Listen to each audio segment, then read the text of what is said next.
everyone, welcome to my channel. This video is on my editing, streaming and gaming PC build. Please bear in mind this is my first attempt at building a PC in over 10 years. So if I do make any mistakes or say things that aren't correct, please do cut me some slack. The motherboard we're going to be using for this build is the X570 Aorus Master. I've actually done an unboxing on this already, so what I'll be doing is fast forwarding this clip to the point where we can start building with the motherboard.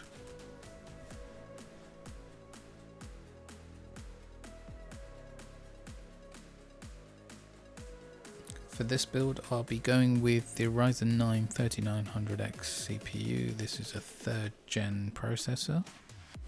It's actually one of AMD's top processors for gaming and for a workstation. It's perfect. Let's just grab the CPU. Quite a neat package. I'll open this up and get it ready so we can install this.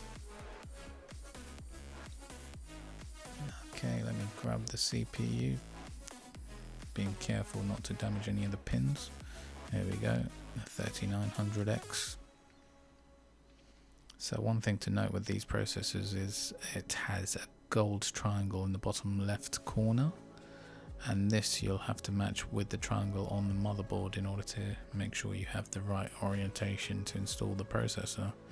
So when installing it, it just drops in, no need to push or force it in, otherwise you're going to end up damaging the pins. With the Ryzen CPUs, the name actually faces the I/O ports, whereas with Intel they actually face downwards, which a lot of people are used to. So once the processor's in, just need to push the lever down and lock it into place so the processor is secure.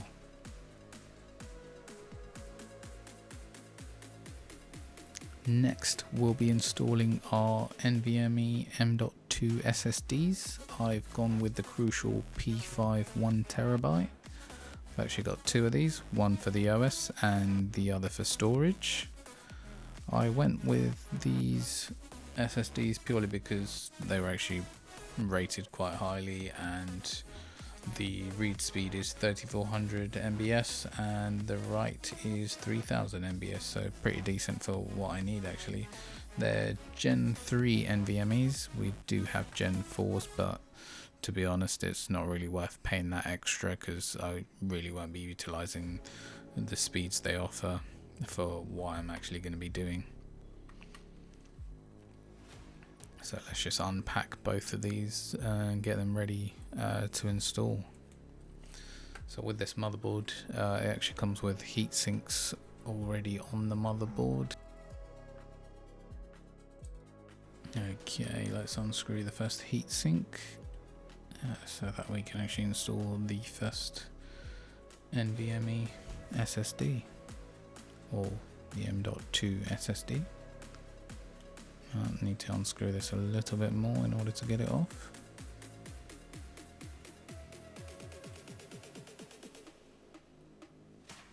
There we go. Heatsink is off. Let me just put this down. Let me just grab a screw so that I can fix the NVMe M.2 to the motherboard. Oh, nearly dropped it there.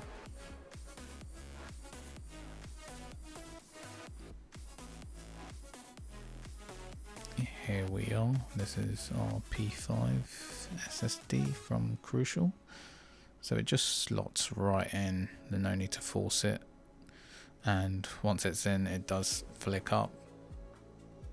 You'll have to use the screw to push it down and screw it in place. Just move it closer so you can see what I'm doing, hopefully.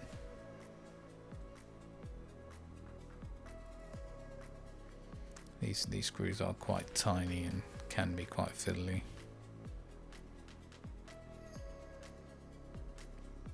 You just want to make sure you don't drop it, otherwise it'll be somewhat hard to find.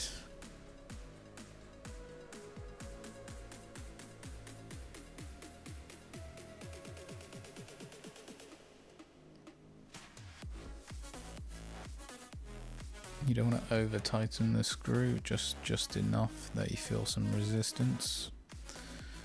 You don't want to end up damaging the SSD. So next step is to put the heatsink back in place. Just need to screw this in and secure it.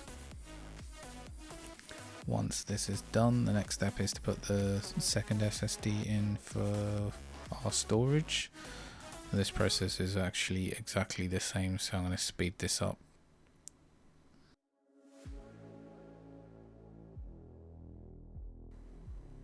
There we go, our SSDs are now installed. Next we shall install the RAM. So I've gone with the Corsair Vengeance RGB Pro DDR4. They're actually 3600 megahertz, and in total I've gone for 64 GB, so we've got 2 packs of 32 GB. Let's now open these up.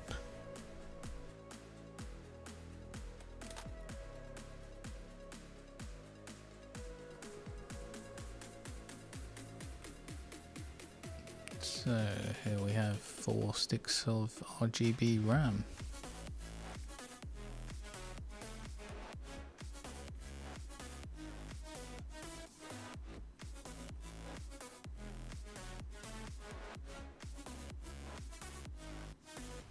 Alright, so when installing this, what you want to make sure is that you've got the pins aligned correctly, because you don't want to go ahead and push it in and end up damaging the RAM.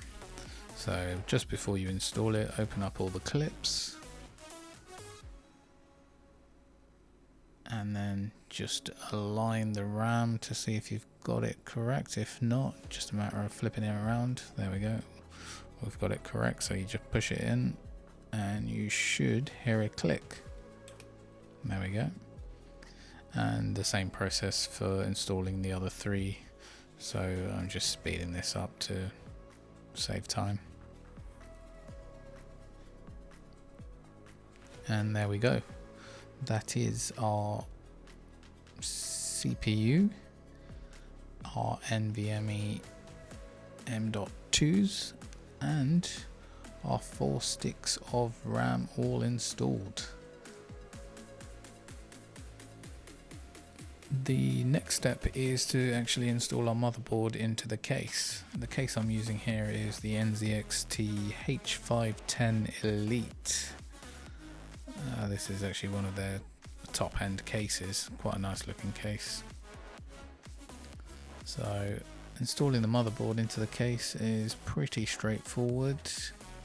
Just need to make sure you clip the IO shield into place correctly. This can be fiddly. Oh, no, that's not in right. Let's just take that out again. As you can see the retaining clips are actually pushed out. Okay, there we go, that's in correctly. And then it's just a matter of putting all the screws in to secure the motherboard to the case. I've sped this up as it's fairly straightforward.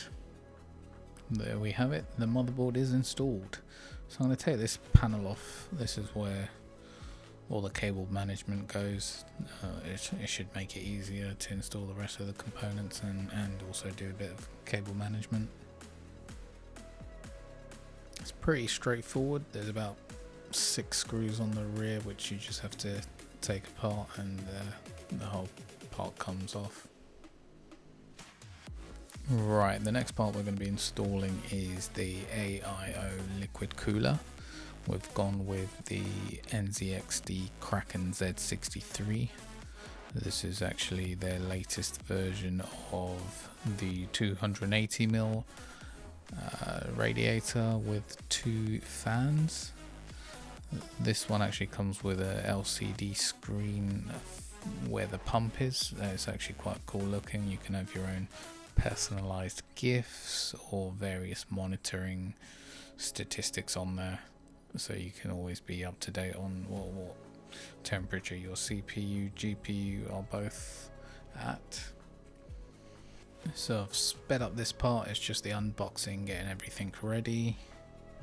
So the first step is for this is to remove the existing brackets off the motherboard and then installing the new screws, which will allow you to attach the pump header with its correct bracket for the AM4 CPU.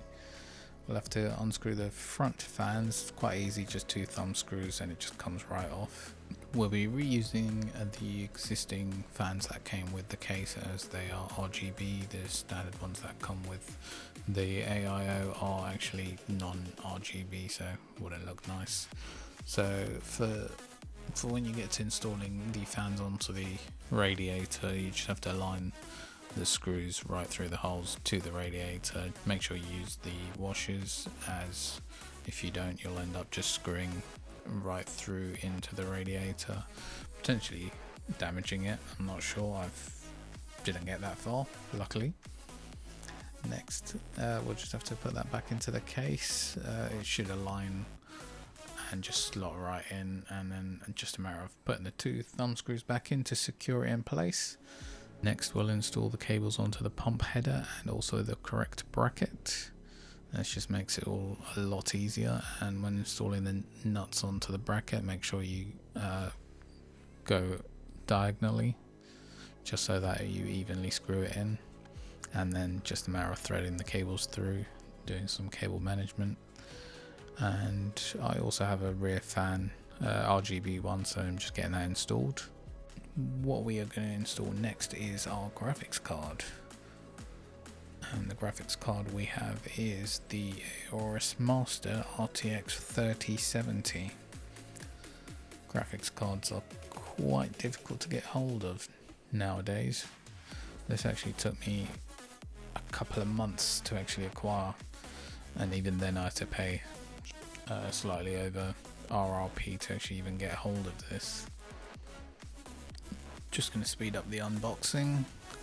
What we want to do next is actually check how many slots we need in order to install the GPU.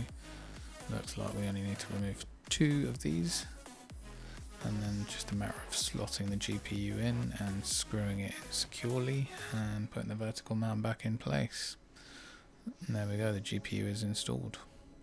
And with a bit of movie magic, we actually had the bracket we took out for cable management and also the cables installed. How great is that? Right, so the next step is to install our power supply. So I'm getting all the cables ready that we need. So the first one being our 24-pin cable for the motherboard. And the other cables that we actually need for this would be the PCI cable for our graphics card, and also the SATA power cables, which will power our RGB fans and also provide power to any fans for the pump. That's pretty much it really for power supply. It's a modular unit, so there's no need to have all our cables on there, just whatever we actually need. And the power supply we've gone with is actually the Corsair RM650X. I'll just turn the case around so that we can get the power supply installed.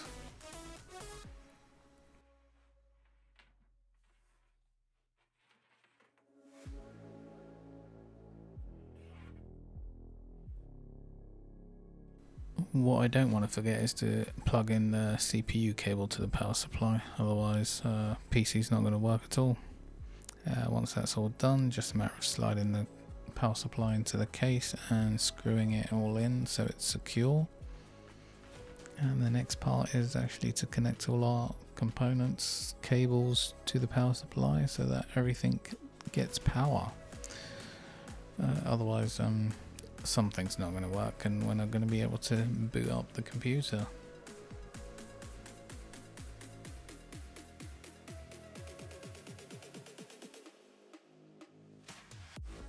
What I want to do before I do my cable management is actually connect the PC up and make sure it actually boots up without any issues, otherwise I'll have to check the cables. Alright, so PC is connected up to my screen. Let's turn it on. Nope, nothing. Rookie mistake, forgot to turn the power supply on. Okay, let's change the source on the monitor, and then we shall try again. Nope, still nothing. Forgot the mains plug. Let's turn that on. Oh yes, we have power. The RGB RAM has lit up, so it's definitely got power now. And there we go, the graphics card's powering up. So it looks like it is working. Let's see. Yes, there we go. It's booting up. There's no OS installed, so that's why we've got this message. So it's just a matter of installing Windows on here now, and we should be good to go.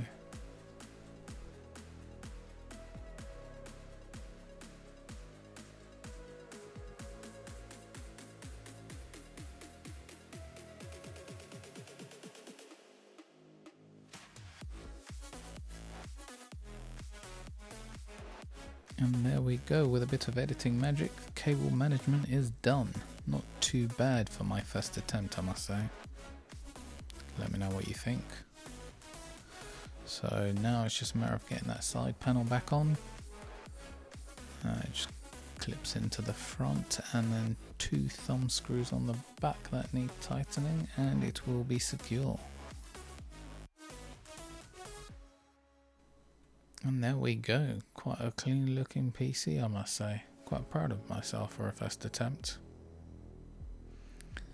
Next will be our Elgato capture cards. As I said, this will be a streaming PC, so I'll be using my PS5 and Nintendo Switch for gaming and streaming. So the 4K 60 Pro will be for the PS5 and the HD 60 Pro will be for the Nintendo Switch. Time to get these unboxed and ready to be installed. Right, let's turn the PC around, take the vertical mount out and the bottom 2 slots, and then get these Elgato capture cards installed. Pretty straightforward, just slots in, screw it back in to secure it, and that is it. So we've got pretty much everything installed and ready now. Now it's time to peel off our protective cover from our AIO cooler. This is always nice, quite satisfying when you're peeling this off. Okay, let's test the PC out and make sure it boots into Windows. Moment of truth. Okay, all our LEDs are working, RGB is all functioning as it should. I've actually installed Windows on here and updated it fully, installed the necessary software drivers and so on. Hopefully it all boots in and we can see it working. And once we know it's all fine, we can put on our side panel, the tempered glass, and we can say the build is complete.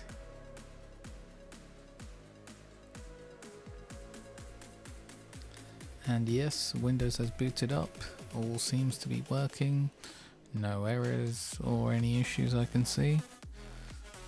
So I'd say it's been a successful build.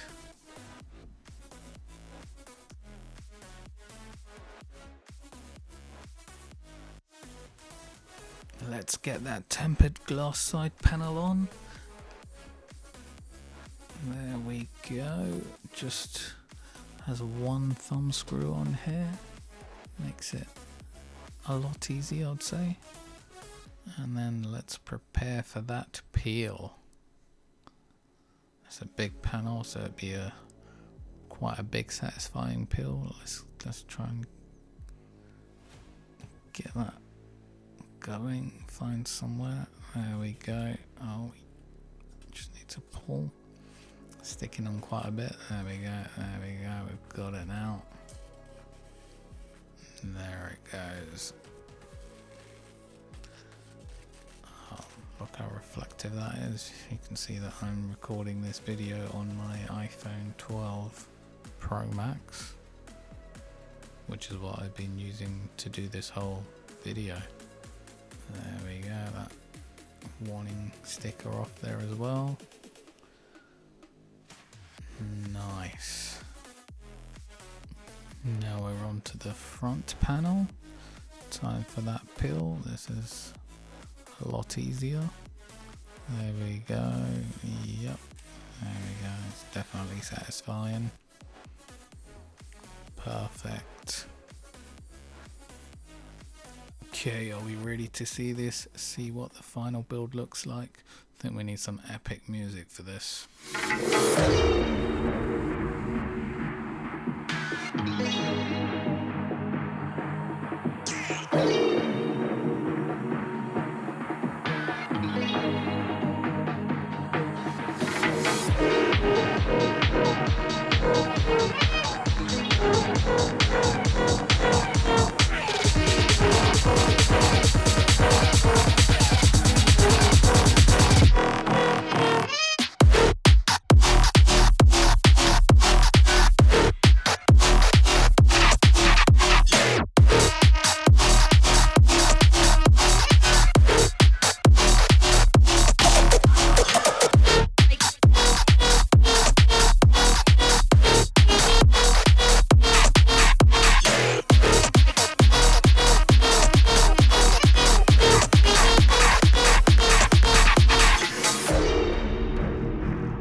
Hi all, here's a quick run through of the PC specification. It'll also be in the description too. And if you've made it this far through the video, thank you very much. And of course, don't forget to subscribe, like the video if you've enjoyed it, and please do share. Thank you very much. See you in the next video.